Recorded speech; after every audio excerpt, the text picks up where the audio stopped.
Welcome back to the Enfield Talking newspaper. Now we return to local news with Janet. There's a splendid picture here of a gentleman with a bright pink moustache and no hair. And the story behind this is a group of men were determined to do one final good deed before shaving their charity moustaches at the end of Movember. So they dyed them a wacky shade of pink. Brave staff from St Martha's Girls' School in Camlet Way, Hadley Wood, sported fluorescent crumb catchers to help raise money for women's cancer charities.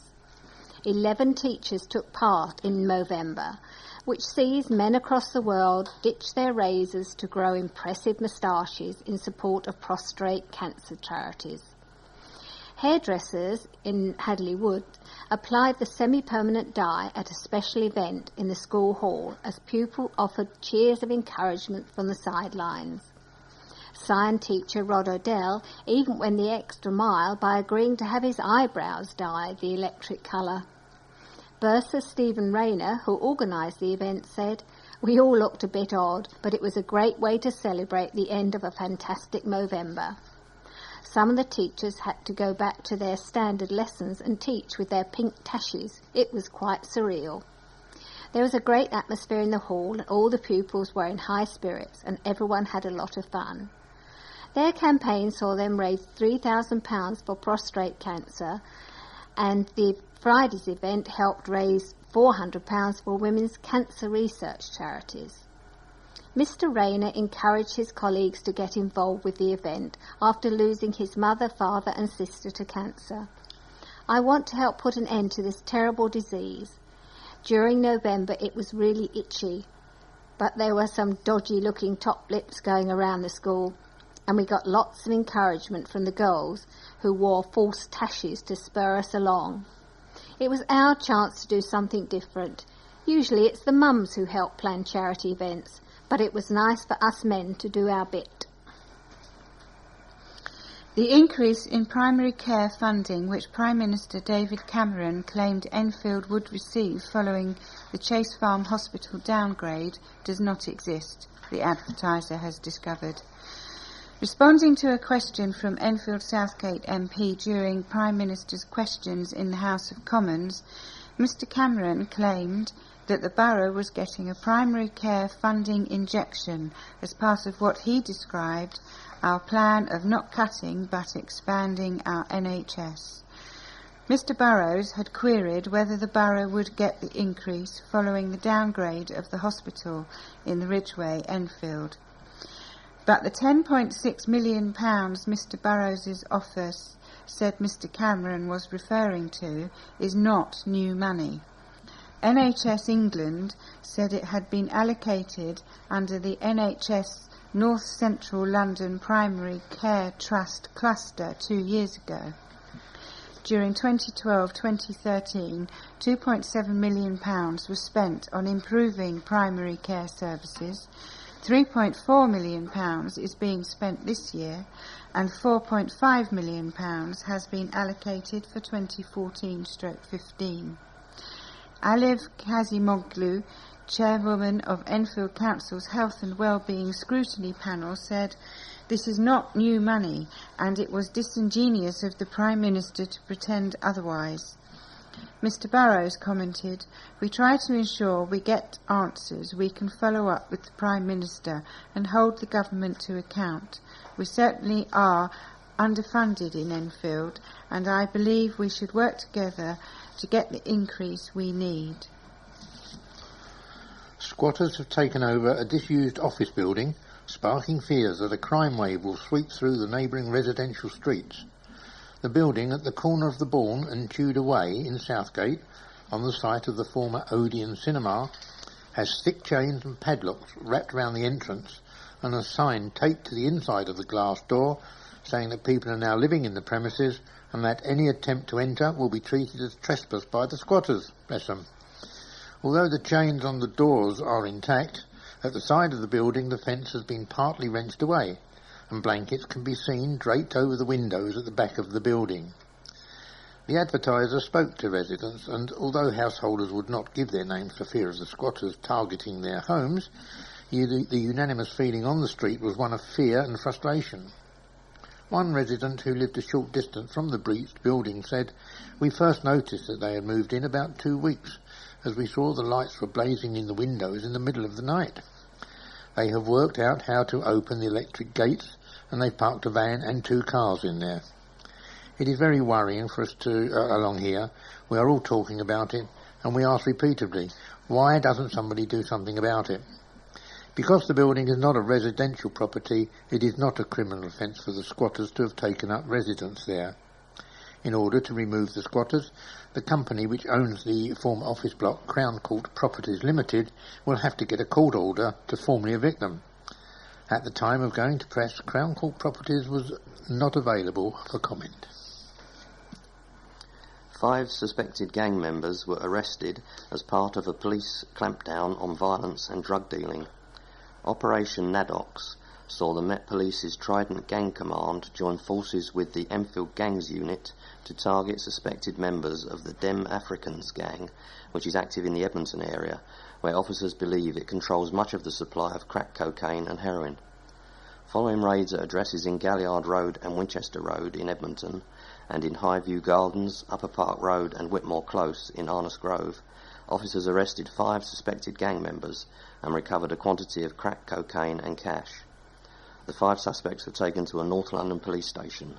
They are expected to be charged with drug offences and appear at Highbury Magistrates Court.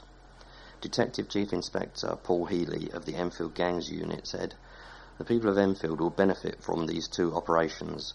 I want to take this opportunity to reinforce to any young people contemplating becoming involved in gangs to think of the consequences in doing so. We have the means and the capability to target those involved in such criminality and bring to bear the full strength of the law."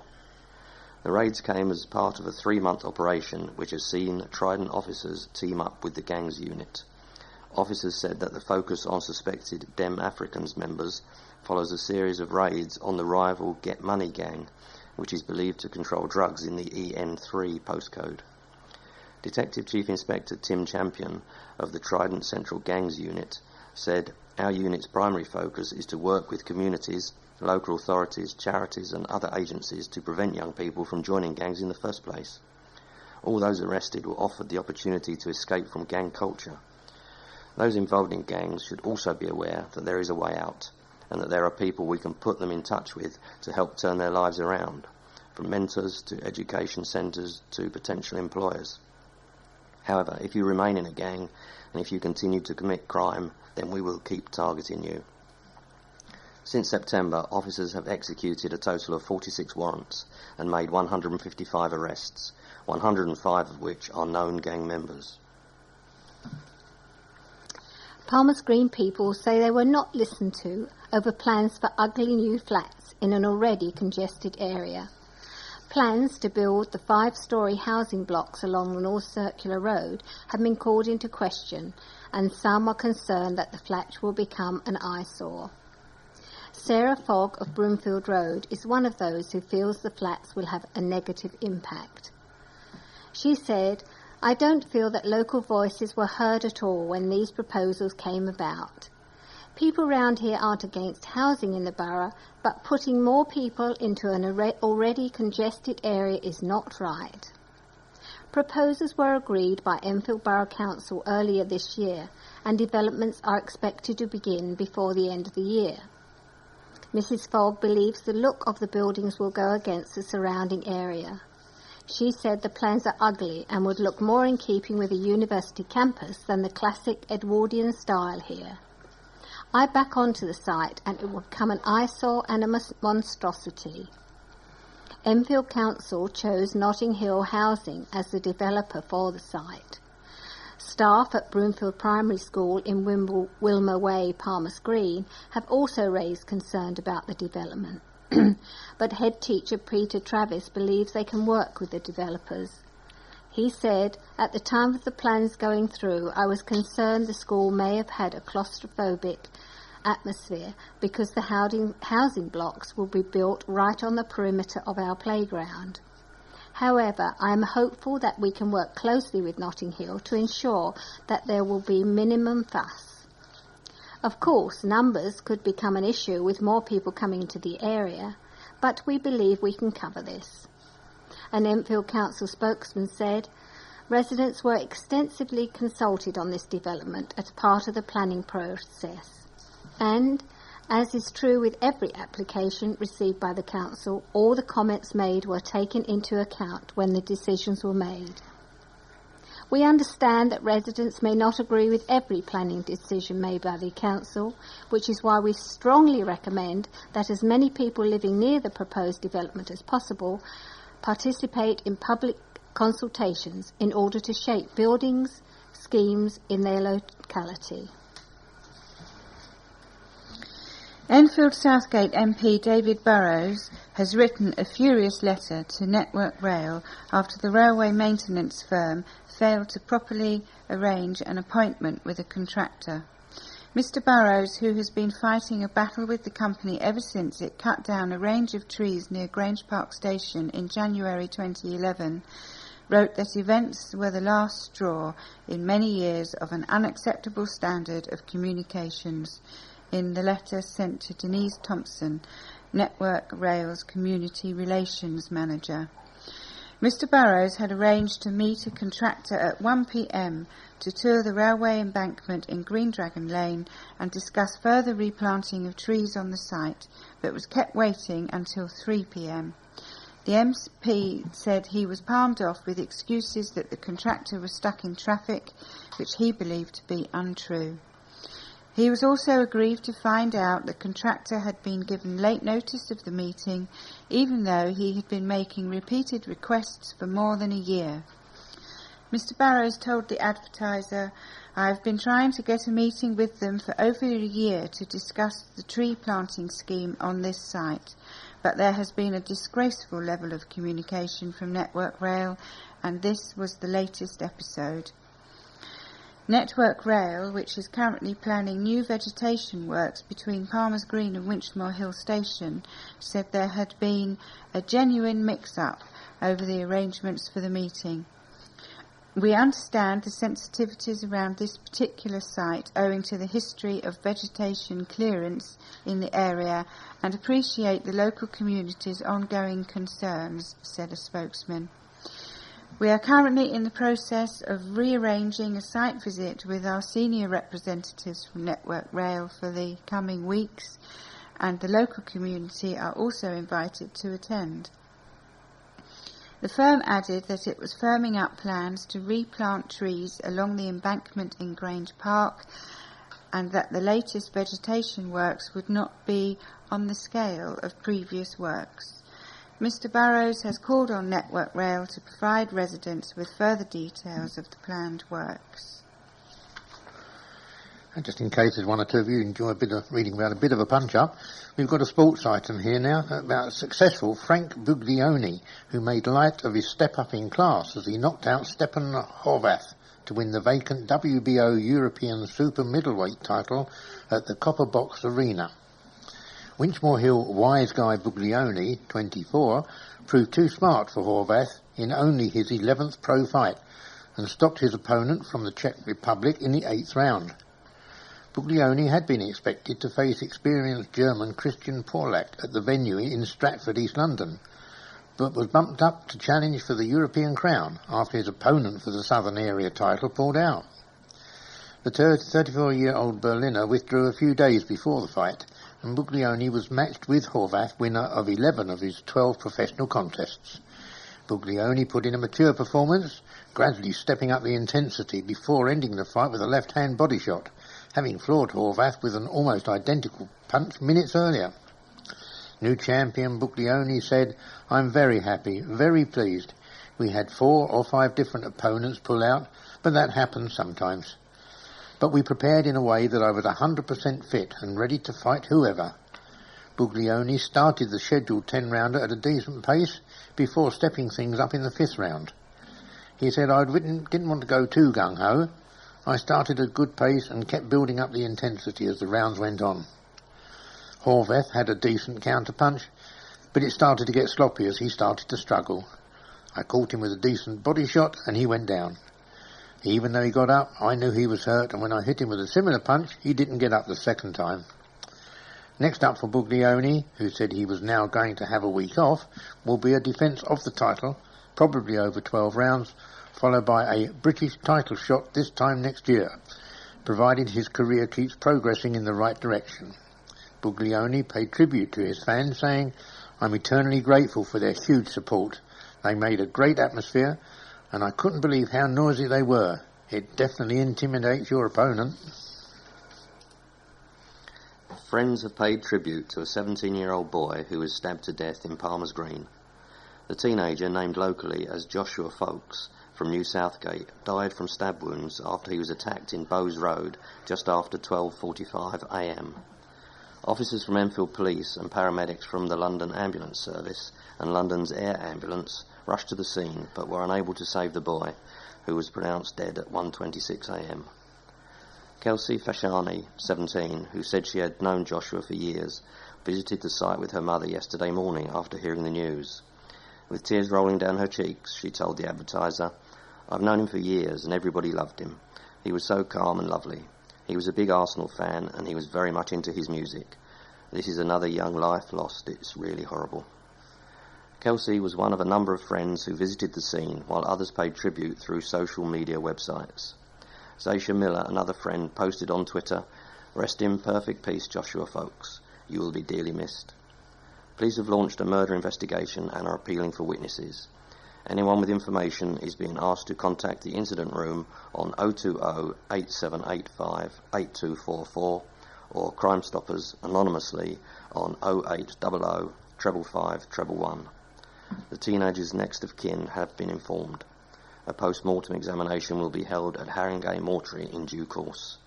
At the time of going to press, no arrests had been made. 6 people were rescued by firefighters after a blaze broke out in a corridor on the 10th floor of a council tower block in Bush Hill Park. The residents of Gainsborough House in Ailey Croft had to be evacuated and treated for smoke inhalation after a fire began outside their front doors about 11 a.m. It started when a small pram caught fire in a suspected arson attack. Firefighters wearing breathing apparatus rescued a man from one flat, a man and a woman from a second flat, and another woman from a third. 2 other men were evacuated from the 10th floor corridor, and all those who were rescued were treated for smoke inhalation at the scene. The London Fire Brigade said the situation was under control by 12:45 p.m. David Johns, 65, who has lived in his council flat for 40 years, was one of those rescued. He said, "I phoned the fire brigade because of the smoke, and they gave me instructions over the phone for half an hour, and they came and got us out in the end. When we came out, the whole corridor was filled with thick black smoke." After the evacuation, Enfield Homes, which manages housing on behalf of the council, arranged for the residents affected to stay overnight in the Travelodge Hotel in Lincoln Road, Palmer's Green. Maureen Needham, 51, who lives across the corridor from Mr. Johns and suffers from diabetes, said, "I was allowed to get back into my flat briefly, but just to get some clothes and my medication. I had to get back out quickly before the fire brigade installed locks on the doors." Enfield Homes said that the families affected were able to return home after repairs had been carried out to the front doors of the flats. 5 fire engines with 31 firefighters and officers from Edmonton, Tottenham, Southgate, Walthamstow and Chinkford fire stations attended the incident. The corridor was severely damaged and the blaze is being investigated. Celebrating Christmas at a school in Edmonton is about more than competitive lists sent off to Santa Claus and stuffing yourself with turkey. At Edmonton County School in Great Cambridge Road, GCSE and A-level students pulled out all the stops when they treated the elderly from the local community to an afternoon of feasting and festivities in the school hall. In between waiting on their guests hand and foot, the teenagers treated the packed hall to a display of their artistic skills with performances from singers and musicians casting a festive spell over the softly lit school hall. The guests were also spellbound by performances from GCSE dance students Eloise Thomas, Mariah Lieber and Taylor Fairbank, who performed a contemporary piece. And the school was not going to let the guests leave empty-handed, as all the students had pooled their resources to give them hampers heaped high with Christmas goodies. Praising the school's determination to pull out all the stops for the big day, Doris Arnold, 74, of Gordon Road, who was at the event with her husband Bill, said the teenagers are so friendly and they really work hard. It is really a lovely thing for them to do. One of those sadly disturbing articles, really, which tells us that reports of domestic violence have shot up by 18% over the last 12 months. Figures released by the London Probation Trust have revealed. The latest snapshot across London's local authorities has revealed there were 1,891 reports of domestic violence in the borough during the year to September, compared to just 1,551 last year. The average increase across the capital is 6%. The figures were released as part of the Trust's efforts to promote White Ribbon Day, the United Nations International Day for the Elimination of Violence Against Women, which took place on the 25th of November. Enfield Council, which was the first London local authority to be awarded White Ribbon status by the National White Ribbon Campaign for its work in raising awareness of domestic abuse, marked the day with a conference dedicated to the issue. Christine Hamilton, Cabinet Member for Community Wellbeing and Public Health, said the increase was a sign that more women are reporting abuse. Domestic abuse is one of the few crimes where a rise in convictions is actually a sign that we are more successfully raising awareness, she said. It happens behind closed doors and countless women do not report it. Research has found that on average women are beaten 32 times before they decide to seek help, so the increase is a good sign. Kuljit Sandhu, Head of Rehabilitation Services at the London Probation Trust, said, "We are continuing to improve our work with the perpetrators of domestic violence through targeted programs which address abusive and controlling behaviour. Our domestic abuse programs teach offenders alternative skills and behaviours to help them develop healthy, non-abusive relationships. The Trust works with perpetrators and supports victims from a wide variety of domestic settings, including male victims and same-sex relationships." Christmas magic was in the air at a special event to bring the community together over the festive season. Church Street in Enfield Town was full of people determined to get into the festive spirit. People clapped and sang along to music from acts including girl band Ellamore, Ziggy's Jazz Trio and the Enfield Glee Choir. Town Centre manager and organiser Mark Rudlin said, "The atmosphere was electric, it was buzzing. This is what makes our town special, and everything has been fantastic here. It brings the community together. It helps to support our local economy because it brings people to the high street." But the star of the show was a man dressed as a nun who paraded the high street with a piano on wheels, singing unique renditions of Christmas carols. A robotic Santa Claus swapped his sleigh for a scooter as he cruised past the shops, wishing children a Merry Christmas. Keely Foley, 8, said, "It's been a really funny day. I really liked meeting the robot Santa. He was good. The atmosphere has been really nice." Children were also entertained by Mr. Ballooniverse, creating quirky hats for those watching. Trader Chris Theodoulou, who owns Emma Care Hairdressing Salon, said, "This is the best Christmas event I've seen here in my 40 years. It's been unbelievable." There's another Christmas event, and this time it's in Edmonton. Edmonton MP Andy Love turned on the Christmas lights in his constituency with the help of the school children. Mr. Love lit up 4th Street as children from St John and St James Primary School assisted him. The Labour MP said, "With Christmas just around the corner, it was great to get the children involved in turning the 4th Street lights on. This annual tradition really brings Edmonton together, and the street is now a dazzling display." Town Centre manager Tashin Ibrahim, who helped retailers to arrange the event, said, "It's been a long time since the Angel Edmonton celebrated an event like this, and it's certainly the first in the town centre. You can see the joy and happiness on the faces of so many retailers, residents and children who turned up to the event. We'd like to thank the Council for providing the additional Christmas illuminations and the retailers who provided refreshments and mince pies. Travellers who briefly set up camp in the car park of a football stadium moved on after negotiations with the Council. A number of caravans appeared in the car park alongside Enfield playing fields recently. The travellers and police were initially engaged in a standoff. However, Enfield Council said that there had been peaceful negotiations throughout the day. A council spokeswoman said, "At no point were there any altercations whatsoever. It was amicable throughout between the travellers, the council and the police." The council said it had informed the travellers it would be enforcing park bylaws which were introduced last year, but by 6 p.m. they had left the site of their own accord. Enfield Town's Isthmian League Cup match with Harlow Town went ahead as planned at the nearby Queen Elizabeth Stadium. There is no official provision for travellers anywhere in the borough. We have reached the end of our programme for this week. Thank you for listening. So from the team of Janet, Sally, John, Keith and Robin on the controls, it's goodbye and Merry Christmas. Please remember to turn over the address label in your postal packet, put the cassette into the packet and return it to us as soon as possible in readiness for the next edition. Don't forget you can call Diane de Jersey regarding any help you may require in connection with Enfield Talking Newspaper. The Enfield Talking Newspaper will be with you again in 1 week's time.